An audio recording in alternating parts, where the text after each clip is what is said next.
తెలంగాణ రాష్ట్రంలో ఓన్లీ కేటీఆర్ అనే టార్గెట్ తప్ప ప్రజాపాలన అనేది ఎక్కడ నడస్తలేదని చెప్పేసి ప్రజలు కూడా బాధపడుతున్నారు. దీన్ని ఏ విధంగా చూస్తారు?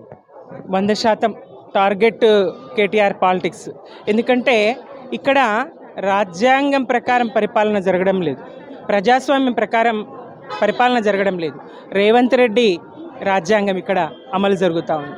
ఇక్కడ రేవంత్ రెడ్డి కక్ష తీర్చుకోవడానికి పాలన జరుగుతూ ఉంది. ఇది స్పష్టమవుతూ ఉంది. తెలంగాణ సమాజం యావత్తు గమనిస్తూ ఉన్నది. ఈ ఎగవేతల పాలన, ఈ దృష్టి మళ్లించే పాలన ఎంత దారుణంగా ఉన్నది అనేటువంటిది తెలంగాణ సమాజం అంతా గమనిస్తూ ఉంది. ఇప్పటికిప్పుడు కనుక చూసుకుంటే ఇంత అత్యవసరంగా అటు కోర్టు తీర్పు రిజర్వ్లో ఉన్నప్పుడు ఈయన ఎందుకు ఈ వ్యవహారం నడిపించాల్సి వచ్చింది? ఎందుకు పౌరుడికి రాజ్యాంగం కల్పించినటువంటి హక్కు న్యాయవాదిని వెంట తీసుకెళ్ళడం?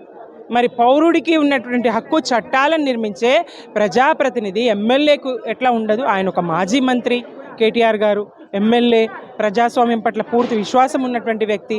అట్లాంటి వ్యక్తిని ఇవాళ న్యాయవాదిని వెంట అనుమతించకుండా రాలేదు అనేటువంటి ఒక ప్రచారం. వాళ్ళు నిజంగా పిలిచి విచారణ చేయాలనేటువంటి చిత్తశుద్ధి ఉంటే కనుక వెంట న్యాయవాదులను అనుమతించేవారు.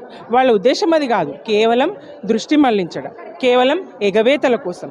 రైతు బంధుగా మరి కరోనా కష్టకాలంలో కూడా రైతు బంధు ఇస్తూ, రైతులకు అన్నదాతకు అన్ని విధాలుగా 24 గంటల కరెంట్ ఇస్తూ, నీళ్ళు ఇస్తూ, సమయానికి విత్తనాలు ఇస్తూ, ఎరువులు ఇస్తూ, సక్రమంగా దేశానికి మీకు వ్యవసాయమే చేత కాదన్నోళ్ళ నోటి నుంచి విన్న మాటల నుంచి దేశానికి అన్నం పెట్టే విధంగా తెలంగాణను రాష్ట్రాన్ని తీర్చిదిద్ది ఒక బువ్వకుండగా అన్నం గిన్నెగా తెలంగాణను మలిచినటువంటి కేసీఆర్ పాలన.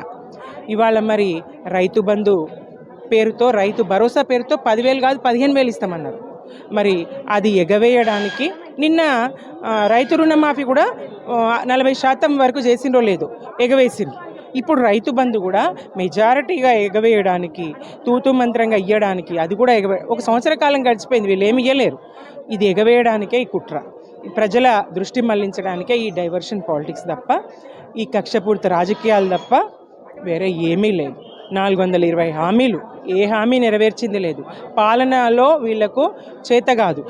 పైపెచ్చు గత ప్రభుత్వాన్ని బద్నాం చేసి, బట్టగాల్చి మీదేసి అప్పుల తెలంగాణ అని 10 ఏళ్లలో వాళ్ళు బీఆర్ఎస్ ప్రభుత్వం మేం చేసిన అప్పెంత, ఈ ఏడాది కాలంలో నువ్వు చేసిన అప్పెంత, ఎందుకు ఇంత అప్పు చేయాల్సి వచ్చింది? మరి నాడు అప్పేంది? నాటి అప్పెందుకైంది? నిర్మాణాలకైంది.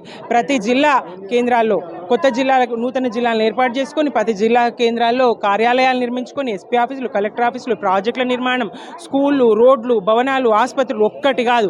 నాడు నిర్మాణం, నేడు విధ్వంసం. కూల్చడానికే ఇన్ని 1,40,000 కోట్ల అప్పు చేస్తావా రేవంత్ రెడ్డి గారు?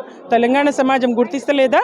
ఎందుకు అప్పు చేస్తూ ఉన్నావు? మరి నువ్వెందుకు అప్పు చేస్తూ ఉన్నావు? నాడు అప్పు జరిగిందని చెప్పేసి, అప్పు చేసిందని చెప్పేసి ఇదంతా గమనిస్తూ ఉన్నారు. దృష్టి మళ్లించేటువంటి రాజకీయాలు మానుకోవాలి. తెలంగాణ సమాజం మేలుకున్నది. సోయిగల తెలంగాణ ఇది. ప్రజలు సోయితోనున్నారు. మీ ఆటలు సాగవు, మీ పప్పులు ఉడకవు, జాగ్రత్త. అయితే సంవత్సర పాలనలో మేడం మొత్తము ఏదో ఒకటి ఇష్యూ ముంగల్దేయడం కానీ, ఫోన్ ట్యాపింగ్ కానీ, లగచర్ల ఘటన కానీ, హైడ్రా అని ఏదో ఒక పేరు మీద ఇష్యూ జరుగుతూనే ఉంది తెలంగాణ రాష్ట్రంలో. సో ప్రజాపాలన అనేది ఎక్కడ జరగట్లేదు. సో దీనికి ఏ విధంగా చూడొచ్చు మేడం? నిజం, ప్రజాపాలన అనేది పేరు మాత్రమే. ప్రజాపాలన అనేది వాళ్ళు చేస్తున్న జపం మాత్రమే. కానీ పాలన మాత్రం గాలికి వదిలేసిండ్రు. ప్రజల్ని దృష్టి మళ్లించడానికి ఎప్పటికీ ఒక ఇష్యూ తీసుకొని డొల్లా, ఏ కేసులో ఏం లేదు. లగచెర్లలో ప్రజలు తిరగబడితే అక్కడ స్థానిక ప్రజలు మా భూమి మాకు కావాలి, మా భూమి మేము ఇయ్యమని తిరగబడితే దాన్ని ఒక ఇష్యూ చేసి అక్కడ పెద్ద రాద్ధాంతం చేసి కలెక్టర్ గారు స్వయంగా మా మీద దాడి జరగలేదని చెప్పినా కానీ దాడి చేసిండ్రని అక్కడ రైతులను హింసించి అర్ధరాత్రి అరెస్ట్ చేసి అది వార్తల్లో అంశం కావాలి. అట్లా ప్రతి అంశాన్ని కూడా ఒక వార్తల్లో ఉంచే విధంగా, అటు హాస్టల్ విద్యార్థుల మరణాలు, గురుకుల విద్యార్థుల మరణాలు ఒక్క ఇష్యూ కాదు. ఏ రంగంలో చూసినా పాలన అనేది సజావుగా జరుగుతలేదు. వాళ్ళకు కావాల్సింది కక్ష తీర్చుకోవడం, వాళ్ళకు కావాల్సింది దృష్టి మళ్లించడం, ఇదే జరుగుతుంది తెలంగాణలో. పాలన గాలికి వదిలిండ్రు.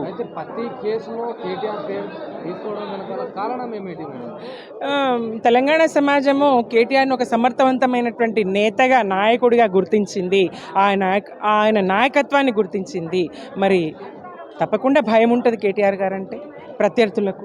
మరి ఆయన్ని బలమైన ప్రత్యర్థిగా భావించే ఈ కుట్రలు, ఈ కుతంత్రాలు ఆయన అణచాలనేటువంటి, ఆయన కేసుల్లో ఇరికించాలనేటువంటి బుద్ధి తప్ప, ఆలోచనలు తప్ప వేరే కాదు. అయితే రేవంత్ రెడ్డి కేవలం కేటీఆర్ అరెస్టే లక్ష్యంగా పనిచేస్తున్నాడు అనుకుంటున్నారు. 100% ఆయన అరెస్ట్ చేయించాలి. కానీ చట్టాలు, కోర్టులు వీటి మీద మాకు విశ్వాసం ఉంది. మరి కోర్టుల మీద నమ్మకం ఉంది. అట్లా జరగదు. ఎందుకంటే అక్కడ ఏమీ లేదు, జరిగిన నేరం ఏమీ లేదు, జరిగిన తప్పు ఏమీ లేదు, అంతా ఓపెన్గానే ఉన్నది. రహస్యంగా సూట్ కేసులు మోసుకొని పోలేదు, డబ్బుల సంచులు మోసుకొని పోలేదు, ప్రజాస్వామ్యాన్ని కూల్చాలనే ప్రయత్నం చేయలేదు. మరి ఏది జరిగినా చట్ట ప్రకారమే జరిగింది. మరి ఇల్లీగల్గా ఒక్క రూపాయి కూడా ఇక్కడి నుంచి అక్కడికి పోయినటువంటి సందర్భాన్ని చూడలేదు. కాబట్టి ఈ విషయంలో ఎలాంటి భయం బీఆర్ఎస్ పార్టీకి లేదు, కేటీఆర్ గారికి లేదు. నిర్భయంగా ఎన్ని కేసులైనా ఎదుర్కొంటాం, ఏదైనా ఎదుర్కొంటాం. బీఆర్ఎస్ తలవంచదు. బీఆర్ఎస్ వెన్నంటి ప్రజలు ఉన్నారు. జై తెలంగాణ.